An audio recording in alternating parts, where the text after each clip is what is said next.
YouTube'dan bana tıklayan var mı? İnternetten hiç izleyen ciddi soruyorum artık. Az öncekiler şakaydı. Hepsinin var, evet dediğinizi biliyorum.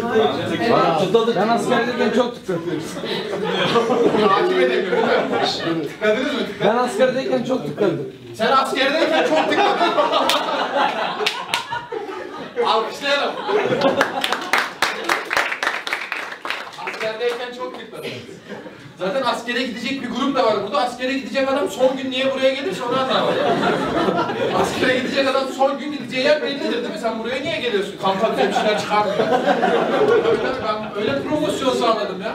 Gösteriye gelene 1000 TL dedim ilk başta. İkincisi çok güzel karılar geliyor dedim. Özür dilerim yani. Yemin ederim öyle gelenler var. Para işte ne yapayım?